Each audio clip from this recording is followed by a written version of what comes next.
Mabungahong kabuntagon mga igsoon. Na ako'y i-share ninyo this morning a short encouragement may tungod sa pulong sa Ginoo. No? Kumusta mo tanan diha? Ako nagampo kanunay nga naamos mayong kahimtang mayong panglawas ug gitagbo sa Ginoo ang tanan ninyong panginahanglan.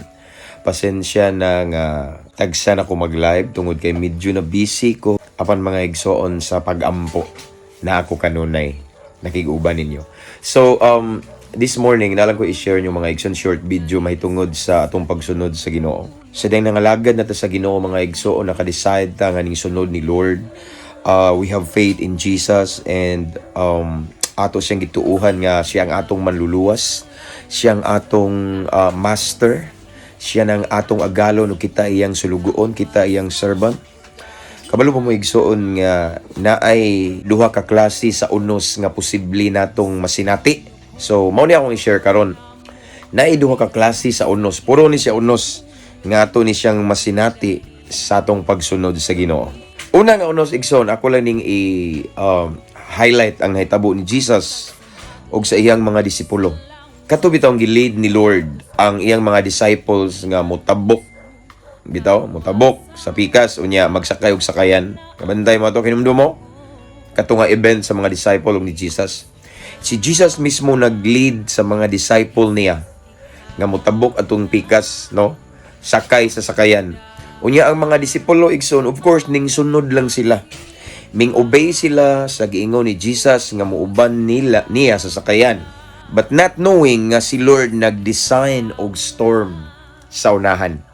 Pero sila excited kay muuban sila ni Jesus, kay gilid sila ni Jesus nga motabok sa pikas lanaw. Pero wala sila kabalo nga naay gi-design si Lord nga unos nga ilang masinati. So mao ni akong giingon. Nganong nakasinati sila unos? Malipayon ang mga disciples ato nga time. Excited sila kay kauban la si Jesus, ming sunod lang sila ni Jesus, but the truth is this. Once musunod ta sa Ginoo, di gyud na mawala ang unos. Mao ni ang unang unos igsoon. Once musunod ta sa Ginoo igsoon, of course malipayon ta kay nangalagad sa Ginoo. Apan di gyud mawala ng unos. Naa gyud nay hagit, problema, paglutos, pagantos, unos man na. Ato ginang masinati once musunod ta ni Jesus. Wala nato natuyua, but gidesign na ni Jesus kana nga storm for us para mas ma-mature ta spiritually. For us para ma-level up, mahamtong atong pagtuo sa Ginoo. Maunay usa sa purpose sa unos. Tistingan ta ni Lord kung kinsa ta taliwala sa unos. Tistingan ta ni Lord igsoon kung mutuo ba ta niya taliwala sa unos. Amen. So mauna no. So ang gusto nako ipaabot igsoon, mao ni walay ning sunod ni Jesus nga dili makasugat og unos. Kay ani nga time igsoon wa man sila nagtuo. Kay kung nag-expect pa sila nga naay unos, mangandam sila, but kung ato mabasa ni mga igsoon nga event sa Bible, wala nag-expect yun ang mga disciple nga naay unos di ay nga moabot sa unahan. Kung dili, ingsunod lang sila. Kay ingon man si Jesus ang instruction. Uban mo na ako, kuyog mo na ako, at ta rito, matabok ta rito. Pero nag-design si Lord og unos. So again, ang unos, mga problema, kasakit, pag-antos, paglutos, hagit, pait nga sitwasyon, unos na. Abanigson, mao lang ni timan sa imong pagsunod, sa atong pagsunod sa Ginoo, naay unos gina, di na kalikayan, pero timan ni ini. Ayaw palipat sa unos, kay taliwala ang unos, kauban ra nato si Jesus sa sakayan. Ug siya mismo ang nag-design sa unos. Sa panahon nga ato siyang sangpiton, duulon, musalig, taniya, mudangok, taniya. Anytime kaya niya pahunungon ang unos sama sa naitabo sa mga disciples. Sa ilang giduol si Jesus, gipukaw, ming mata, minghunong dahil ng unos yung gipahunong. Amin mo na unos sa atong pagsunod sa kabubuton sa Diyos. And then, napoy unos igsoon nga atong masinati kung musupak ta sa sugo sa Diyos. No, mao ni duha ka klase sa unos. Puro ni unos. No? So, kanila nga unos, consequence ni siya. Sa story ni Jonah igsoon, no? Kay numdom mo ato, si Jonas gisugo sa Ginoo sa Dios nga moadto sa syudad sa Nineveh kay pawalihon kay ang mga tao ditong dapita. Grabe na kadautan, grabe na kasalbahis, grabe na ka makasasala. So yan, nakita yung alagad sa Ginoo nga dinihugan nga ginganlag si Jonas. Ingon siya nga, Jonas, moadto ka dito ha, walihi sila dito or makabalo sila sa kamatuoran. Apan si Jonas igsoon, ming supak, ming simang mitipas sa tawag sa Ginoo. Mao to mga igsoon nga naa na pud siya'y nasugatan nga unos. Amen. So mao na duha na ka klase sa unos. Ang una, unos sa pagsunod sa kabubuton sa Dios. Ang usa ka klase sa unos igsoon, unos sa pagsupak sa tawag sa Dios. So, igsoon, akong napamalandungan nga, once mga laagad ta sa Dios, once gitawag ka sa Ginoo, once gisugo ka sa Ginoo, wala kay laing choice. Bisan asa ka, musunod ka na unos, musupak ka na unos. Si Jonas igsoon, lahi lang tong unos ni Jonas kaysa diyang ning supak siya sa tawag sa Dios. No, nagbuot-buot siya, ning tipas siya sa dalan nga mao ipasubay sa Ginoo. Naghimo siya iyang agianan igsoon. So ning adto siya sa lain nga dapit or lain nga lugar nga sukwahi sa lugar nga gusto sa Ginoo.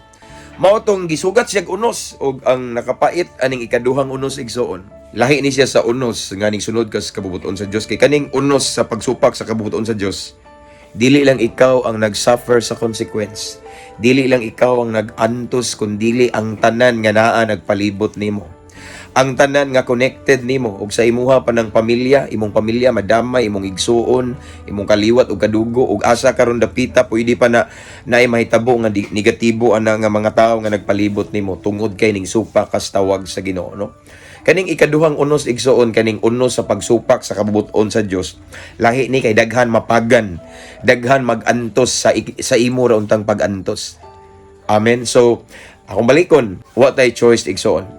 Once karon nga lagad ta sa Ginoo, ning sunod ta sa Ginoo, ayaw ka surprise nga naagyo yung mga unos, wala nimo tuyua, naghimo ra man ta kas kabubuton sa Ginoo, ning tubag lang kas tawag sa Ginoo pero naay unos. Ang mga disciples sa tunga time nga giunos igsoon, ming obey lang sila unsay gi-lead ni Lord nila nga mutabok ta sa pika sa lanaw. Okay, manakay tag sakayan, ming sunod ra sila apan sa ilang pagsunod naay unos. It means nga the moment we obey, the moment we decide nga mo follow ni Jesus, dili jud mawala ang unos. Apan mao lagi na timani nga taliwala sa unos igsoon. The same boat maura na nga sakayan naa si Lord diha naghilom-hilom ra. Sagpita lang, just have faith. Diha gitistingan sa Ginoo imong pagtuo. And the other side, ang unos nga usa igsoon katong unos sa pagsupak sa kabubuton sa Ginoo. Kani nga unos igsoon moundang ra ni siya kung maghinulsol ta kay na calm ang storm igsoon, nahunong ang unos sa diyang si Jonas naghinulsol. Apan the good thing is taliwala pud sa unos, nagyapon si Lord naguban ni Jonas. Mautong si Jonas gipahinulsol, si Jonas nakaamgo sa iyang sala, si Jonas igsoon na-realize niya ang iyang mali, mao nang si Jonas nagampo sa ilawom sa tiyan sa isda. No? So that storm naglead ni Jonah sa into repentance, naghinulsol siya. And then after that, niundang na po ng unos. No? So ano mga igsoon? So atong timan-an again, ang atong pagpangalagad sa Ginoo dili gyud mawala ang unos, naka-built in na siya, no? Apan di tangay mabalaka kay in the midst of every storms, ang presensya ni Lord nag-uban-uban nato. So karon igsoon, pwede na nimo i-evaluate imong kaugalingon. Kung karon na kay dakong problema, na kay struggle, na kay battles karon, na kay giatubang karon nga sitwasyon nga naipit ka, unos na siya.